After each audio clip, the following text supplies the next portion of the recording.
여러분, 북한 하면 딱 뭐가 떠오르세요? 아마 철저하게 통제된 폐쇄적인 사회를 생각하실 텐데요. 그런데 말이죠. 만약 그 가장 통제된 국가에서 아주 역설적이게도 자본주의가 번성하고 있다면 어떨까요? 오늘 우리는 바로 그 평양의 역설 제대로 한번 파헤쳐 보겠습니다. 이 질문 진짜 좀 이상하게 들리지 않으세요? 아니, 우리가 아는 북한이랑은 완전히 다른 얘기잖아요. 어떻게 이런 일이 가능할까요? 바로 이 질문이 오늘 우리가 풀어나갈 미스터리의 가장 중요한 실마리입니다.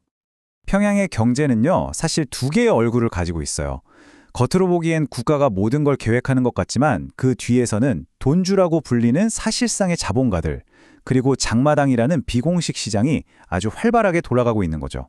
그러니까 공식적인 룰과 현실에서 살아남기 위한 법칙이 정면으로 부딪히는 곳이라고 할 수 있습니다. 보통은 이걸 보고 저 시스템에 구멍이 났구나, 실패했네, 이렇게 생각하기 쉽죠. 근데요, 만약 이게 실패가 아니라 애초에 그렇게 설계된 거라면요? 어쩌면 우린 지금껏 보지 못했던 완전히 새로운 종류의 시스템을 마주하고 있는 건지도 모릅니다. 네, 바로 이 관점의 전환에서부터 오늘의 이야기가 시작됩니다. 자, 그리고 이 새로운 시스템을 이해할 수 있는 열쇠가 바로 여기 있습니다. 바로 기술, 통제, 생존.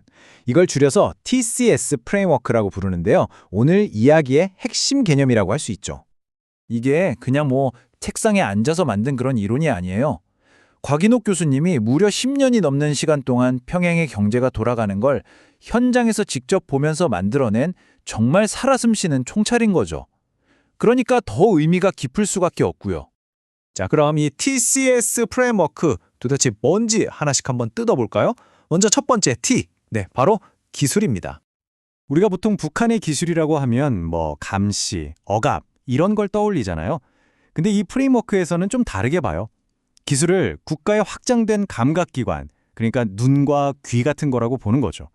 CCTV, 통신 기록, 디지털 결제 내역, 이런 모든 것들이 사회가 어떻게 돌아가는지 그 맥박을 실시간으로 느끼는 거대한 센서가 되는 겁니다. 이게 바로 이 시스템의 첫 단계, 모든 정보의 입력 단계인 거죠. 자, 이렇게 기술이라는 감각기관으로 사회의 모든 데이터를 쫙 빨아들였어요. 그럼 국가는 그 다음에 뭘 할까요? 바로 여기서 두 번째 요소가 등장합니다. C, 바로 통제, 컨트롤입니다. 근데 여기서 말하는 통제는요, 우리가 생각하는 것처럼 그냥 막무가내로 억누르는 게 아니에요. 훨씬 더 스마트하죠. 비유하자면 실내 온도 조절기 같은 거예요. 사회가 너무 과열된다 싶으면 규제를 살짝 조여서 온도를 낮추고, 너무 침체된다 싶으면 살짝 풀어줘서 활기를 불어넣는 거죠. 이렇게 데이터를 기반으로 계속해서 미세 조정을 하는 겁니다. 이게 바로 시스템의 중재자, 즉 미디에이터 역할이에요. 자, 기술로 보고 통제로 조절하고 그럼 이걸로 끝일까요? 아니죠. 이 시스템을 완성하는 마지막 퍼즐 조각이 남아 있습니다. 바로 그 안에서 살아가는 사람들, 즉 인간의 반응입니다. 마지막 S, 생존이죠.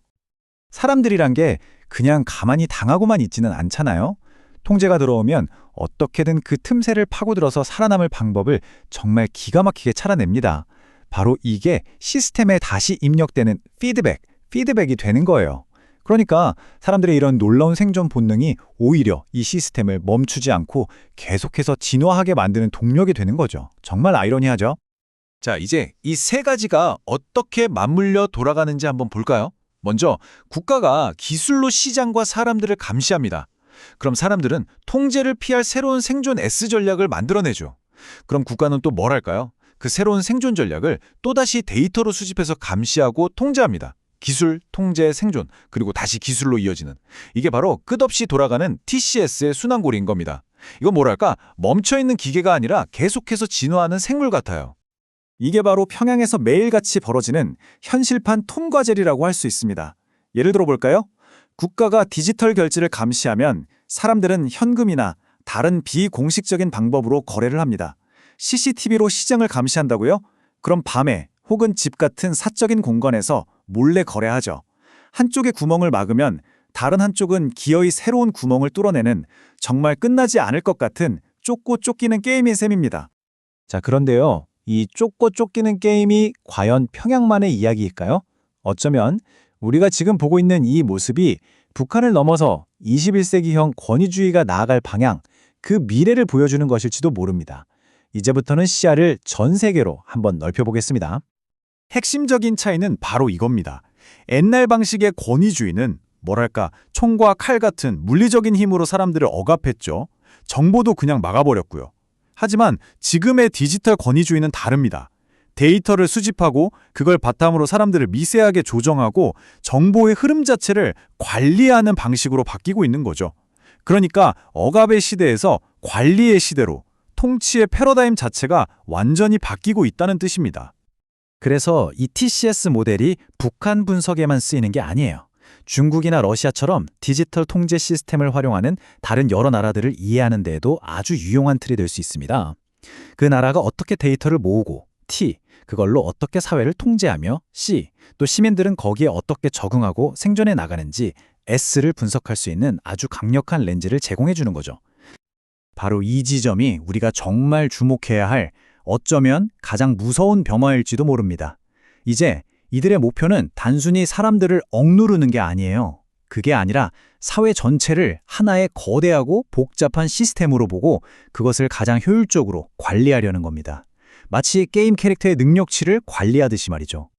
결국 이건 국가의 감시 기술과 그 안에서 살아남으려는 인간의 생존 본능 사이의 끝없는 경주입니다. 과연 누가 더 빨리 혁신하고 누가 한 발 더 앞서 나갈까요? 국가의 감시망일까요? 아니면 인간의 창의적인 생존 전략일까요? 이 질문에 대한 답이 어쩌면 우리 모두의 미래를 결정하게 될지도 모릅니다.